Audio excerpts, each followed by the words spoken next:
All right, let's begin. A big welcome to all of you who have joined us today. I'm so excited for this. So, good morning, good afternoon, good evening to everyone, depending on where you're from. And thank you for joining us today. Our guest, Rituja, is here now. Awesome. Rituja Rao is an emerging thought leader in the UK tech industry with a background in digital transformation and change management. Rituja is the winner of Future Star of the Tech IT Manager Award 2020 and was nominated as the Digital Hero of the Year at Computing Digital Technology Awards 2019. She is now working with clients across fintech, banking, and IT industries. She is a full scholarship recipient at University of Westminster and graduated with a first class honors in journalism. After working in media, she found her true calling working in tech and took the leap straight out of the university. Coming from a non-tech background, Rituja feels that her experience and story could encourage others to also consider a career in tech regardless of their degree major. She's a blogger writing about all things digital along with her career insights. Her latest venture is in pipeline is a YouTube channel about mental health for entrepreneurs during early careers and millennials. Without further ado, give a big round of applause and welcome my dear friend Rituja Rao. Welcome to the show, Rituja. Hi, everybody. Thank you so much for having me. Awesome. Rituja, your energy levels are so high, like we were talking. It's incredible. Before I dive into the main questions, tell me, how do you do that? You know what? I must have to say that I am born with it. Not true, though. I guess I just think when you like something so much and you work with so much passion, it just comes naturally. If you make me do math, not really. You won't see the same energy level.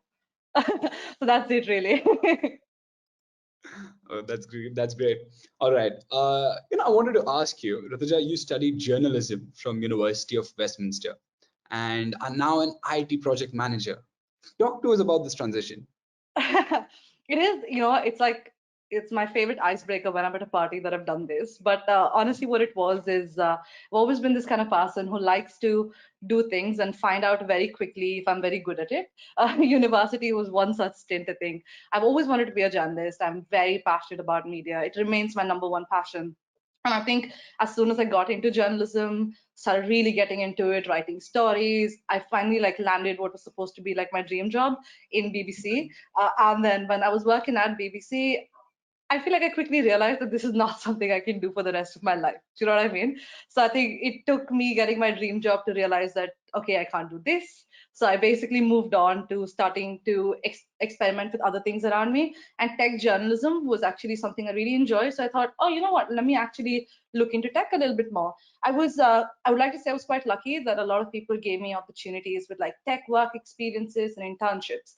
And I quickly realized that I'm actually quite good at this, and UK is such a job market where you usually don't require the degree. If there's somebody who's willing to give you a chance, you'll get in quite easily. And that's how I landed my role as an IT consultant at Sparta Global, which specialized in sort of taking graduates and retraining them into tech roles. And I was trained for about 8 weeks in project management, business analysis, and testing at the same time. And then I finally realized that I'm a good project manager. And I guess all my journalism skills, such as like writing, talking to people, interviewing people, getting to know people, really helped as a project manager. What else do you do as a project manager? You manage, you obviously talk to people, convince people on a regular basis, often have to manage a very difficult set of people, and who better than a journalist to do that, right? So at the end of the day, I think we can all see that regardless of what our job is and what we study, we have a bunch of like transferable skills that we can bring from one role to the other. And I think I've been very lucky in trying that out and it working. So I'm doing IT project management until I realize I can't do it anymore. So fingers crossed. That sounds courageous. I mean, taking those leaps, using your skills everywhere, and most of all, identifying what truly you want to do. I think it's insane. But before that, I think there is an audio issue that people are facing. Okay. I think it's on Instagram Live. So could you please fix the earphone? There. Hold on. Let's try this and tell me if this works any better. Right. Yeah, check, check. Is this any better? Uh, Guys, can we have a yes or a no on Instagram? I mean, I didn't think this was the first poll I was going to do, but I think this should be better. All right. Okay, no worries. All right. Rituja, what do you think? What role do you think a university plays in your life? I think the best way to describe university from how it's been for me is it's a playground. It's a Hmm. playground where you get to try different things, fail at different things, and not have a lot to lose. Do you know what I mean? So when I went Right. to university, I tried everything from like journalism to radio to TV to MUN, and I was in like a debate society, and then finally joined tech once I was interested in it. And then, you meet more people, and then you realize that can I be with such people for the rest of my life? Can I do this for a long time? And then if you're in university for 3 years or something, you get lots of opportunities, lots of opportunities to try and Right. fail, keep doing it again and again. And in university, I was very lucky to get a scholarship because it allowed me to, I would say meet more important people. And then that's a very good gateway to actually being introduced to people and keeping in touch with them. And then I think finally, it's a bigger life outside of university than it is inside. Like if any of you've obviously been to a university in the UK, how many friends do you have from your course, but so many from like where you used to live or the parties you went to, etc. Yeah. The other thing in university was definitely um I feel like I've missed out on a few parties and probably some really good night outs because I was working like a part-time job at every given point of time. I was in 6 different societies. I was leading all these 6 societies. So it's a bit of a give and take. I think a lot of people didn't like me and thought me as somebody who was a little bit too much. Why are you so weird? Why don't you come out to party? No? Say that again, sorry. Do you think you were too much back then, or that helped you, that contributed in getting you here? Absolutely contributed. Honestly, tell me, which party do you remember, right? But I remember I everything wouldn't that want I to answer that live here. So did. Absolutely, but I don't think I missed out on much. And I think the people who didn't like me back then probably just weren't worth it anyway. So I made some really good connections of people who believe in me and believe in my skills. And I think it's paying off now. that's great. How did you identify your skill sets and all the basis of decision making? You want to do this, you want to try out this. It required. I'm sure it must have required a lot of courage, and just like you said, feel there are a lot of things that you missed out on. So, how did you keep up with this? What drove you? I, I think back then, probably I didn't think of it as like a purpose, but now I think of it as I've always been massive on freedom. I want everybody to have the freedom to go after absolutely anything they want. And if that means partying 24/7 or traveling around the world or like working really hard or building a business from scratch, it's the Hmm. freedom and the knowledge that you need to go after your dreams. And that's absolutely my purpose. Everything I do is in the aim that one day I'm so free that I can do exactly what I want. So yeah, that's my purpose. No, no, but what is it? How, like, what is freedom to you? Or, what do you think these actions will lead to?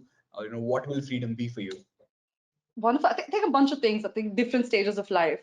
I think the first freedom I can think of is financial freedom.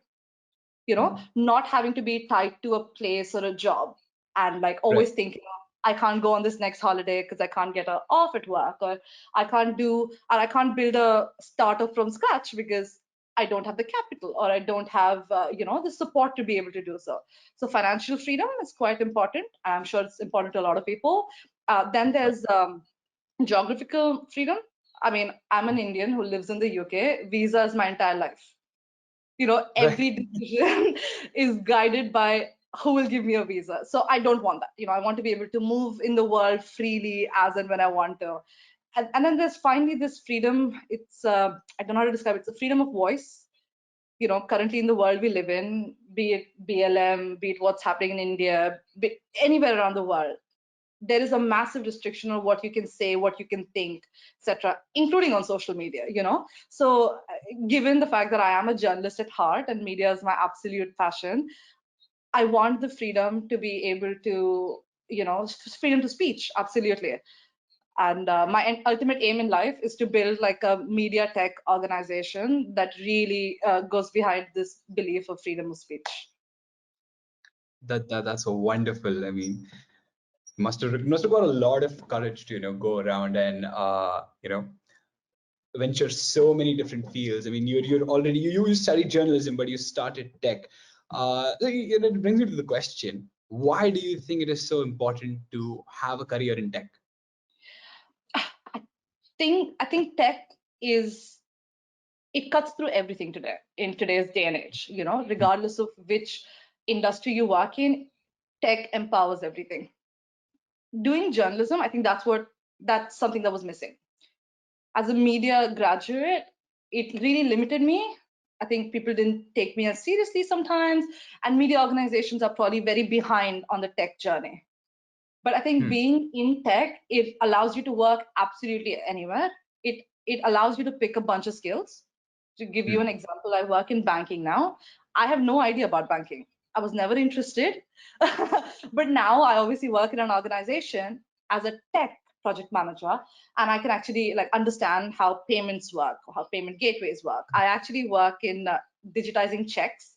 I've never really written a check in my life, but it's good because I understand it. And I think that's what I want to do in life, work in tech in a multitude of different industries, understand everything from the background of how everything works, and then eventually start something of my own, which uses all of these, skills and these little knowledge that I have and build something from scratch. So for anybody wanting to work in tech is, you're a part of a very big picture to them. Something's massive is coming. I mean, COVID is a massive example of how tech is what like connects the world at the moment. Like we're able to do this obviously because of the fact that Zoom's gone so big. So just it's one of those things. I think working in tech one day is going to allow me to actually connect all of these industries together and build a new product altogether. Oh, that's the that I really wish a lot more people held this kind of vision and chased their dream like this. Uh, but what encourages you? So, for example, tech was in completely uncharted territory. Okay, Mhm. what was your plan B? Or what was going through your mind at that time? I try to think, do I have plan A's and plan B's? I think for everything for me is try something. If it fails, make a new plan. But I think what really drives me or pulls me together is I just want to succeed. I'm telling you, I don't know how, probably, but I'm trying to figure out everything to make You're me already succeed. there. You're already there.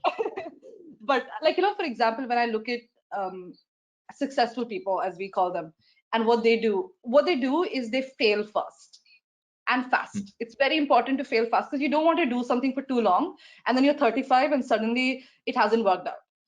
Same with the startup. You don't want to start off a business and then go on for 3 years and realize you've made absolutely no profit, no break even. That's 3 years of your time gone, and time is the most expensive thing in the world. Correct. So that's all it is. I want to succeed. I'm trying to figure out how.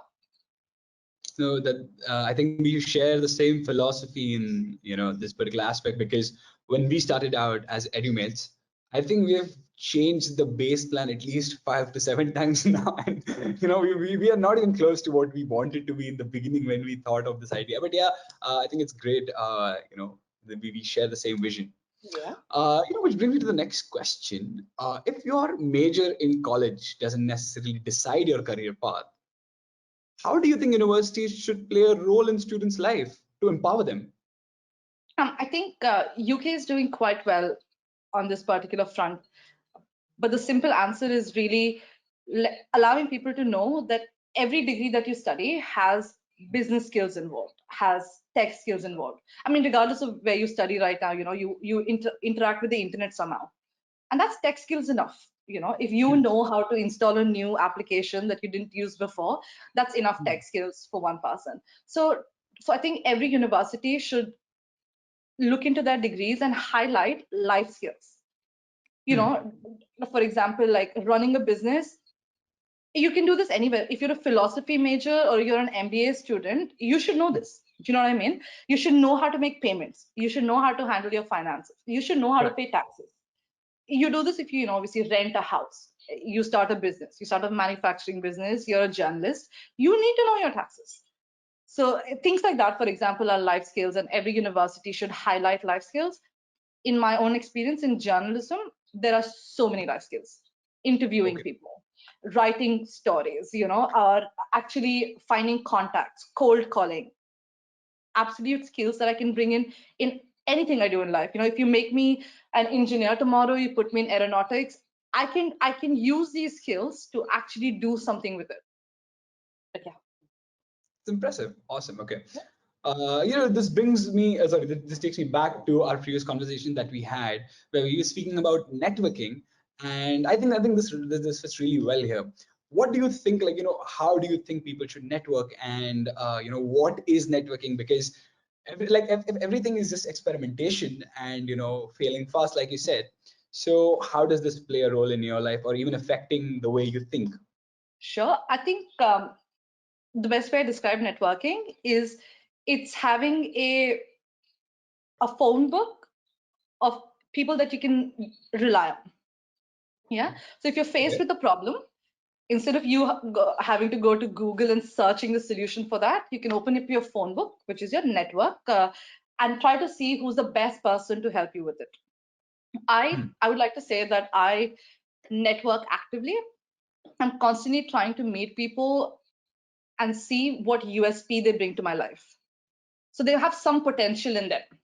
So if I talk to anybody, it's because they're either in the tech industry, they're either a project manager, or they're an entrepreneur, or they do something completely different, but I know they fit my vision in some way, shape, form, or another. And then there's a good chance I won't use them in that moment. I probably won't like have the best conversation, become churry buddies with them, but I'll drop them a message, I'll introduce myself, I will bring them into my network, so they see my posts, they see me active, they see me doing this talk, and in the back of their head they remember me. And then one day when I actually need something, for example, let's say I'm applying to a company and I have somebody in my network who works there, I'll just drop them a message, say, hi, can you tell me a little bit more? Two things can happen. One, they will say, yeah, I'm sorry, I can't really help you with this. I don't do much. Or second, they'll say, you know what, that's exactly my department. I can drop a word to somebody else and they will get in touch with you. And that's it. That's successful networking, according to me.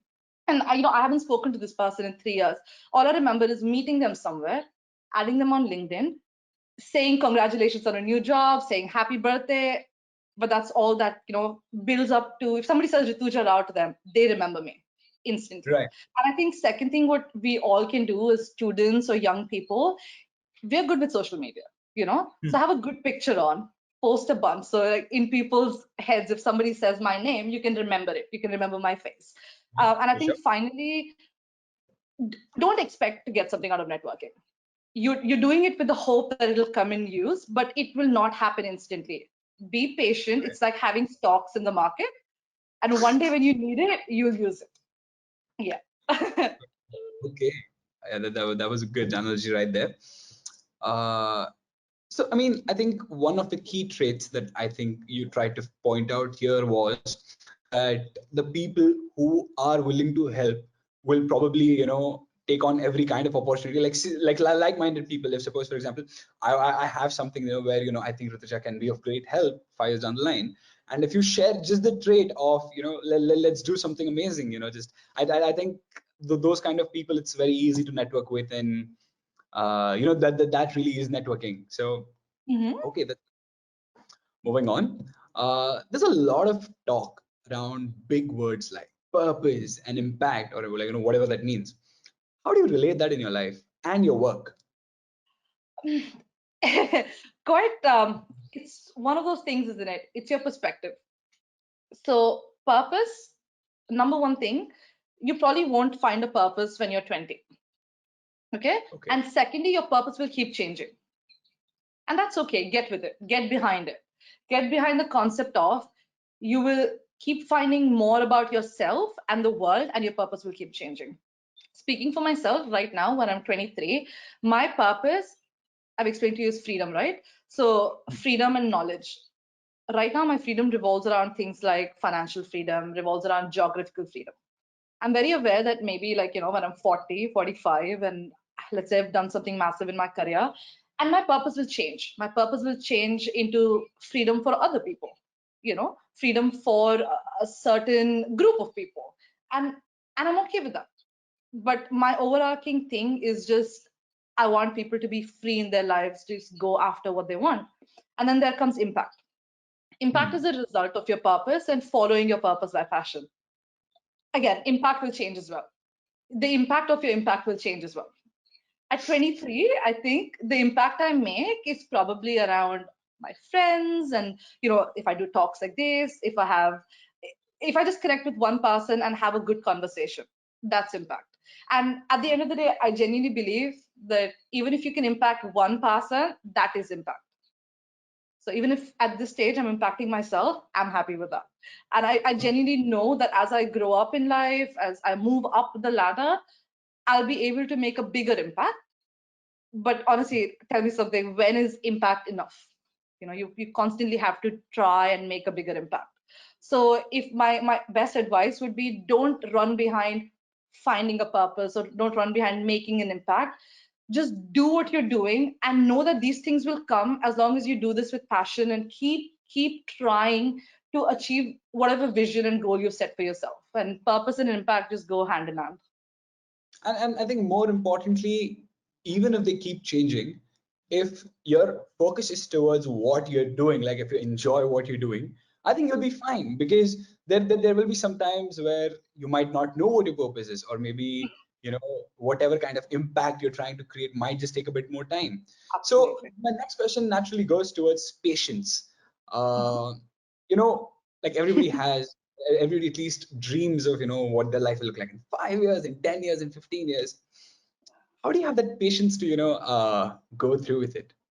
Wow, this feels like a bit of a personal attack, not gonna lie. Because if there is something that I struggle with, it's patience. I'm not gonna lie to you, I am extremely ambitious, and this ambition comes with a lot of pain. Like, there's no better way to describe what it is. I think every day when I go to bed, half the time I'm really sad that, oh, I haven't done something crazy today. Something that changes my life, for example. And I have lived with this understanding that by 25 I'll be so successful, and by 30 I'll be this, and by 35 I'll this. I'm 23 and nothing is going according to plan. So I think my patience has come from talking to some mentors who I believe are very successful in their lives. And Hmm. they gave me this one wonderful advice that I give to everybody, which is, don't run behind a timeline. Because the minute you start doing that, you actually limit yourself. To give you an Hmm. example, if you were to say, I want to be, I don't know, a director of a company by the age of 26. Yeah. So you're constantly preparing yourself. Oh, I'll do it when I'm 26. It'll happen. It'll come when it's 26. And it stops you from doing that when you're 24. Hmm. There's two sides to the coin. If you go behind a timeline, you won't achieve it sooner. And we all know in life, all you need is one good opportunity to just like propel you, right? So don't go behind the time, but go behind putting maximum effort every day, as long as you can wake up and go to bed knowing that you've done your best. Results will come in their own time. So I think Hmm. patience automatically, what it becomes? Patience directly becomes outcomes. You wait, but you're not waiting, because I'm not like sitting there going, as soon as something happens, I'll do something, because I'm doing it every day. Hmm. And I don't have to think now. It's taken a very long time, but I don't think they're just going, oh, when will this happen for me? I just know that I'm making it happen for me. So as soon as I do a wonderful job, it will automatically happen. That's brilliant. I think Gary Vaynerchuk also talks about something in these lines. To summarize, I mean, he talks a lot, honestly. So to summarize, uh, to speed macro patience is something where it is like a summary of what you're saying. It's great, Yeah. right? Rituja, what would your advice be for enterprising students to keep themselves motivated, and especially not to lose sight of what they could possibly achieve? Because every great thing takes time, and if you are going on a journey to create a significant impact, it's not going to happen overnight. Absolutely. I think trying to think like a quick sentence, 3 words really. So try, fail, and change. You obviously have Wow. a vision in your mind, right? So keep trying. Don't give up on it. Keep trying and fail fast. Because, Right. it's very hard to know everything that works, but it's Hmm. very easy to know what doesn't work. So Hmm. keep trying to do something. You will fail. If you fail, first of all, that's a good sign. Because what that means is you're getting closer to finding the right solution. So try, fail, fail as fast, fail first, and then finally change. Because you can't be like, I'll try something and it hasn't worked, and I'm not going to change. I'm going to keep going with this, unicorn idea that I had. So as soon as you fail, know that you have to change something and do it again. So, and one day what will happen is your cycle will keep going, and then you'll try, you won't fail, and you won't have to change anything because you have suddenly arrived at the eureka idea. Right. So yeah, try, change, fail. Oh, sorry, try, fail, change. No, that's great. That's great. Right. Awesome. Okay. In this entire scenario, how do you think, when it comes to try, change, and fail, what do you think a student can experiment with his life in what way in the while at university? I think as a student, the biggest thing is you have very little to lose because you're still studying, isn't it? And if Absolutely. you're very lucky, you're probably trying this on university money. And university Right. has a lot of money. So fail. When you're in university, I highly advise that look into entrepreneurship programs. They have them. Okay, they have an entrepreneur cell. They have money given by the government to push you forward.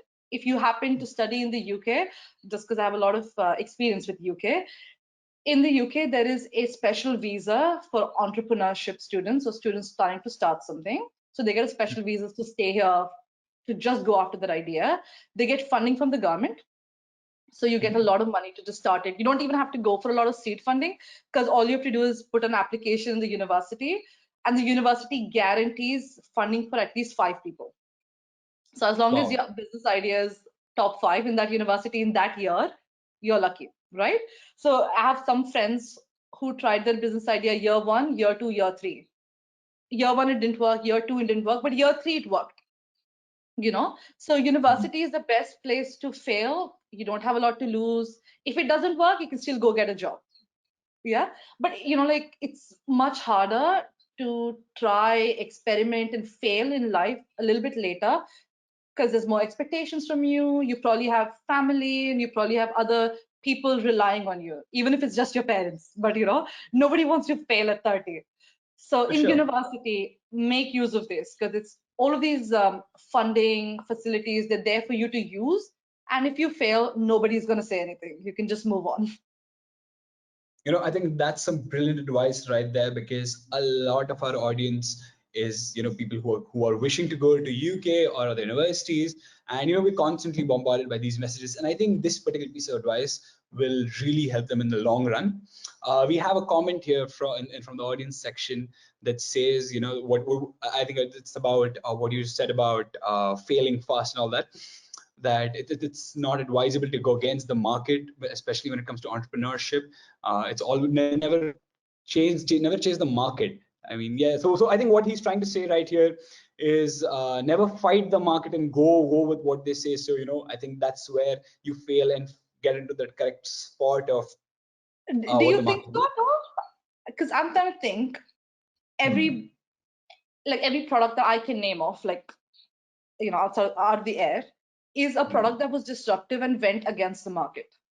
Uber, right? Hmm. Who thought Uber works? Yeah. Like nobody would dare to try something like that, but they did, and it works. So it takes, again, it comes back to taking a lot of courage. The biggest gains sometimes come from taking risk. Yeah, sure. Otherwise, it's a very safer way to do things, which is follow the market. So, like if today you and I were to create a new Zoom, Hmm. it's safe, sure. But when Zoom came around, it wasn't safe.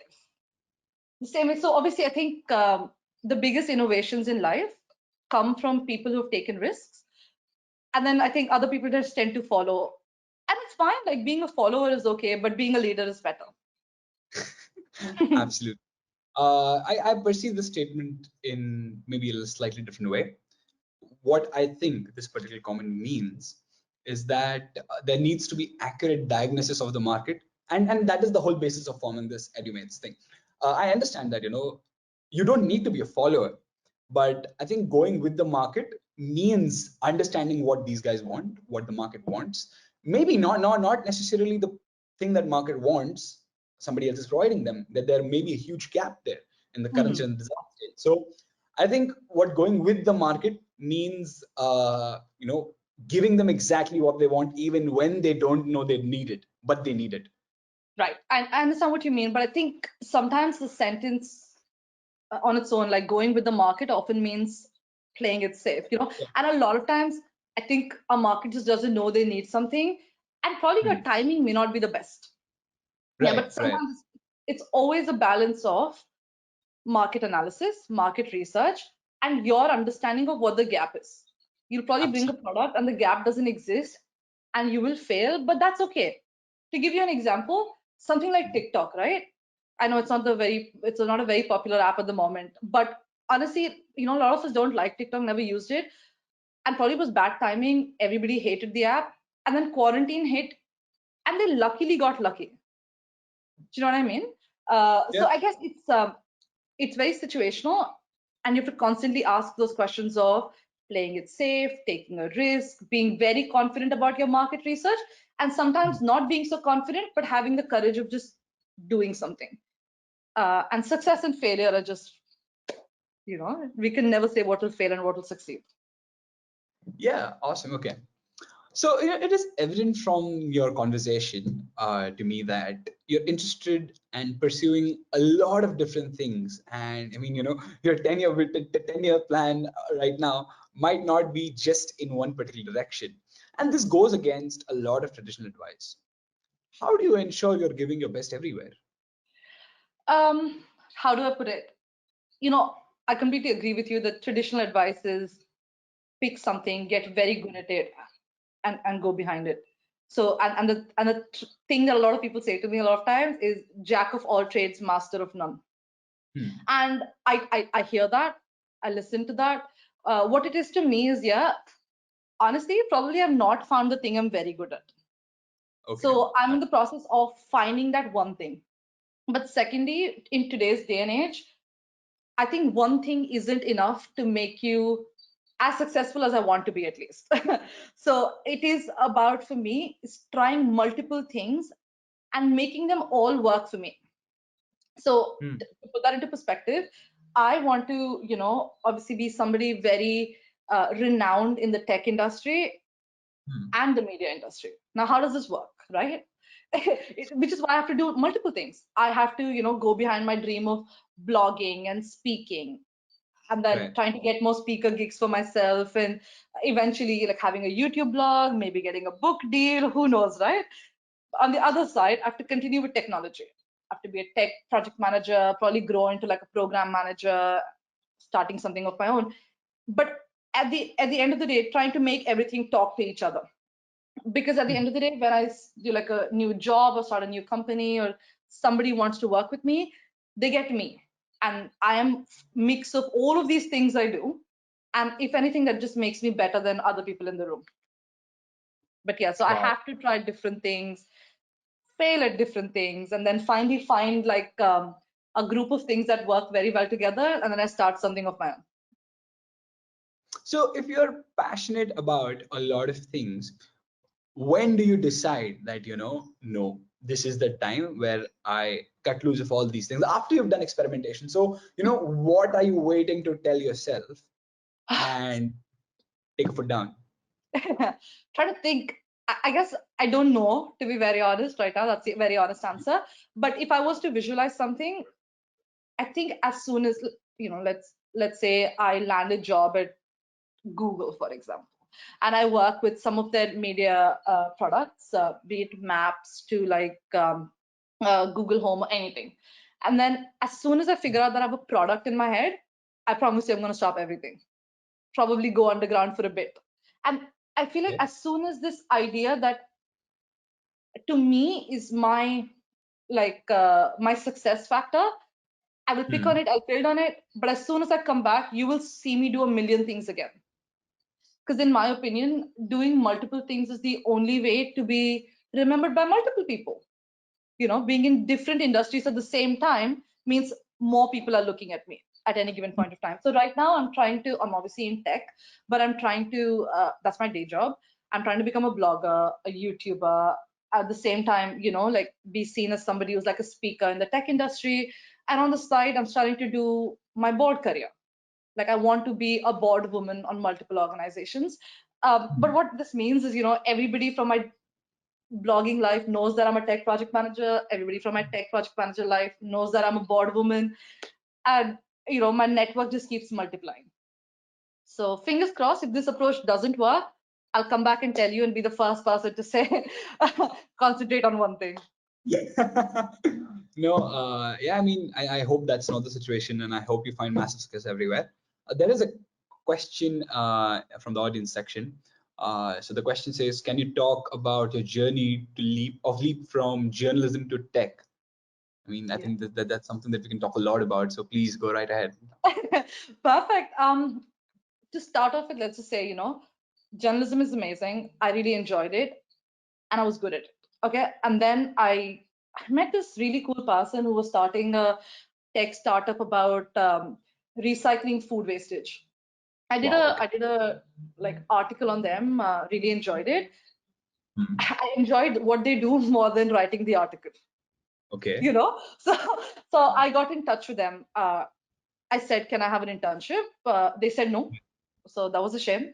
But I moved on. But what I realized is, well, that's really fun. Like nobody around me is doing it, and I feel like I can do it. So I started applying to some more like tech companies.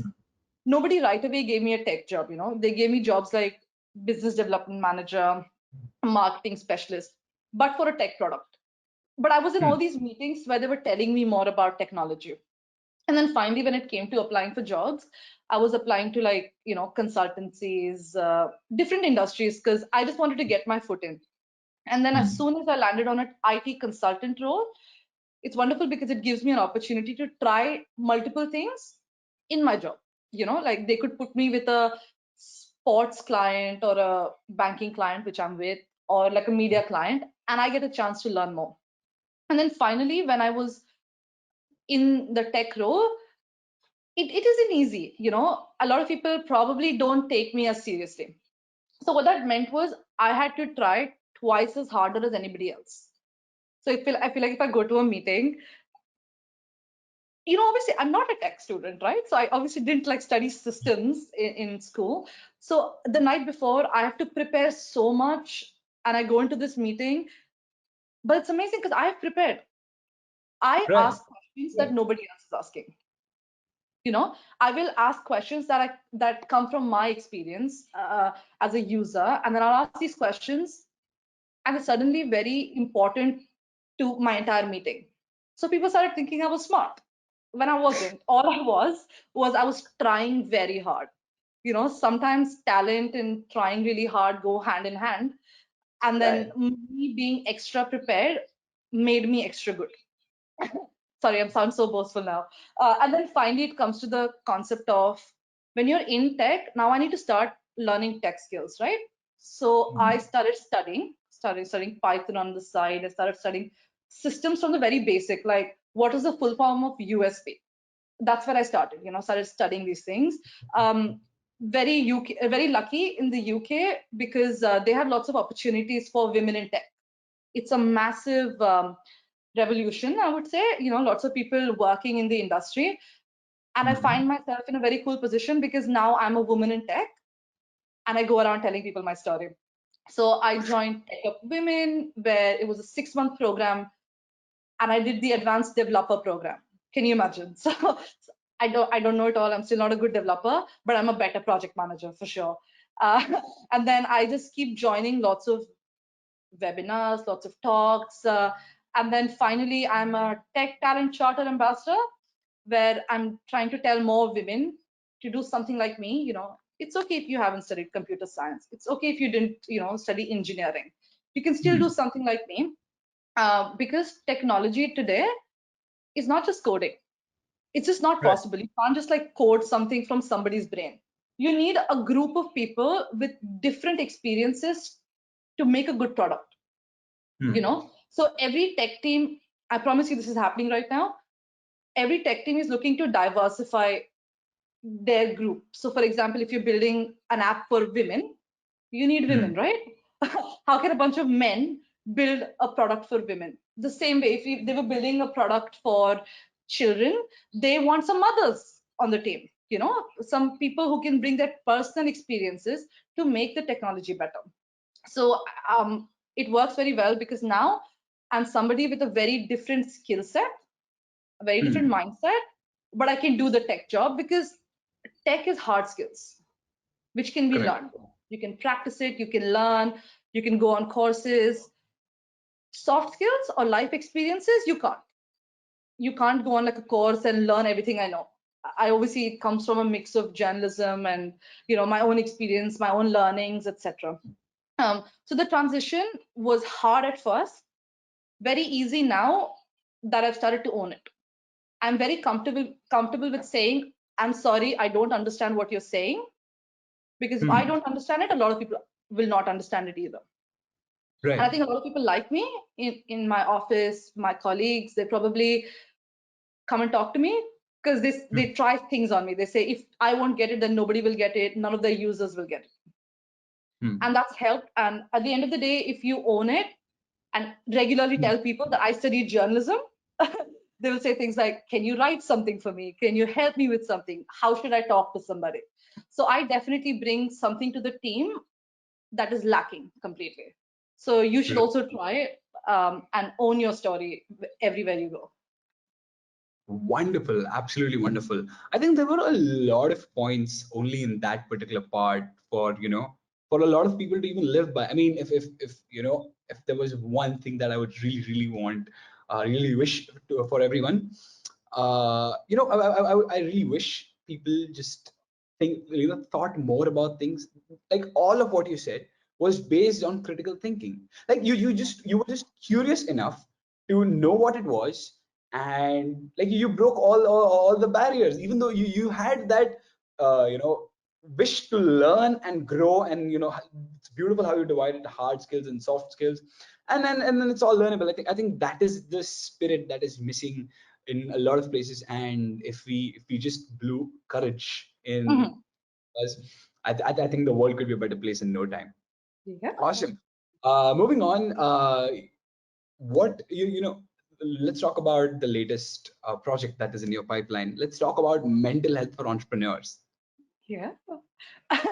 It's very interesting. I think, you know what you just said about we wish the world was more courageous. Everybody felt like they could be more courageous. I Correct. really connect with that. Um, I feel like a lot of people don't talk about careers. When you get Hmm. with a group of friends, I don't know how many of us talk about our dreams, our visions, how you struggle, how successful you want to be. We just don't talk about it naturally because how society is. And Hmm. I feel very different. I feel very lonely sometimes in my thoughts. And then I've opened up to some friends, and the way they talk to me, I realize something is missing. Somebody is not talking about this. We are not talking about failure, anxiety with career, etc. Secondly, I think there's a lot of pressure on young people. I think we all Hmm. want to be successful, and we have this image of success. The image looks something like, being in New York, having a penthouse, taking a picture of your coffee in the morning, and an evening you're on a flight to Hong Kong, and you're on these glass buildings, and I Very consultant investment banker. exactly very consultancy. You're making a lot of money, and Right. I promise you, it doesn't look like that at all. It took me a while. Like I was very sad when I didn't end up in like a massive glass building in like the finance sector in London. But most careers are like this. Most careers are not glamorous. They're not very fulfilling, which means you have to Hmm. work extra hard to achieve this. And then a lot of people, when they go into a 9 to 5 job, they hate it. There's nothing to hate, but what the problem is that you've always grown up thinking I'll be so successful so instantly, and when it doesn't happen, it's hard. It's really hard accepting it. So I thought I wanted to start a YouTube project just for myself. I'm not gonna lie. I wanted. I hope that more people think like me. More people have problems like me. I Sorry. Let me just come back. Oh, I'm back. Hello, everybody. I hope that more people. I don't hope so. Rituja, I think it's still loading. Let's Give me just one take a second then. second. Sorry. Oof. Right. I see you back online. Perfect. Do Please go on. you? Perfect. Because I don't. It'll come back. Hopefully. Can you hear me? Okay. Yes, I'm Yeah. back. Perfect. Yeah, sorry, I was going back to the fact that I want to start something because I'm pretty sure that I'm not alone as a person who feels this. For Um, sure.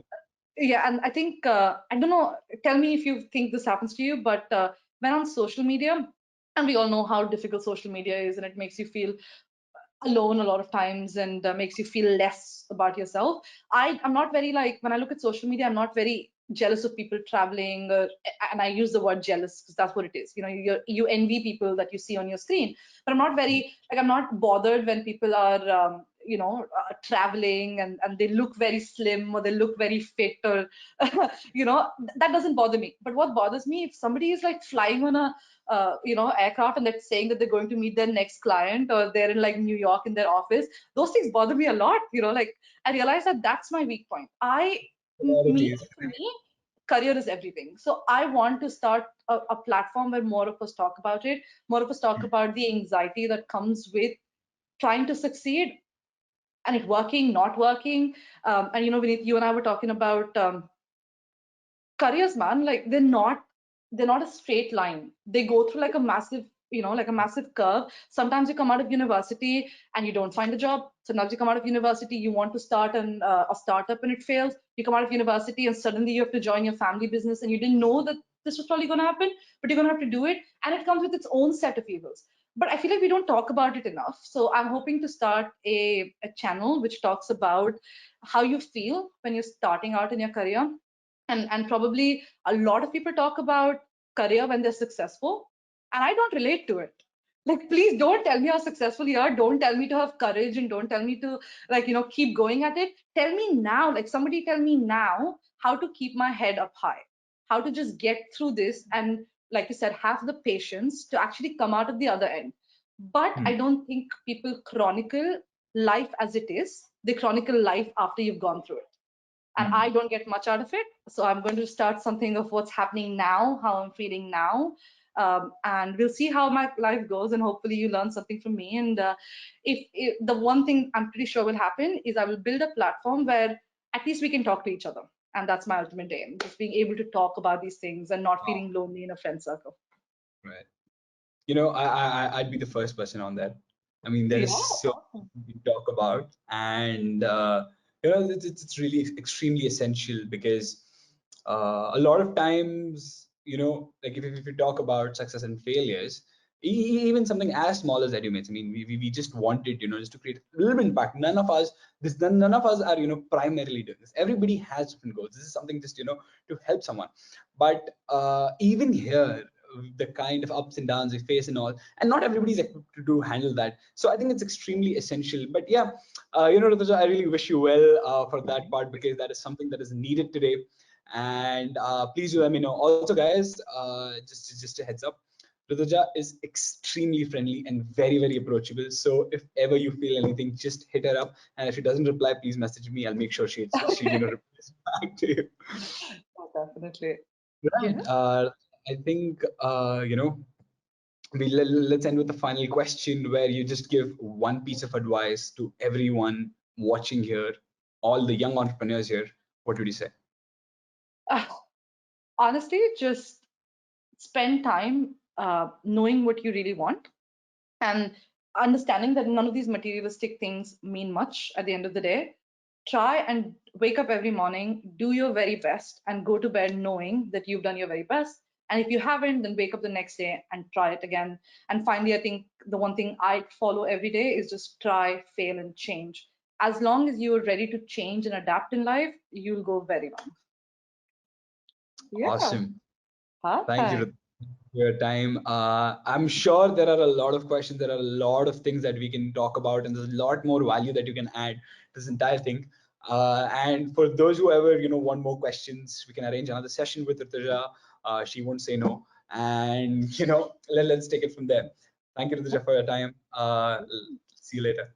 Yeah, thank you All right, everybody for watching. Thanks for take having care, me. everyone. Stay Cheers. safe and legendary. Awesome. Cheers. Bye bye. Bye. Thank you. Thanks everybody.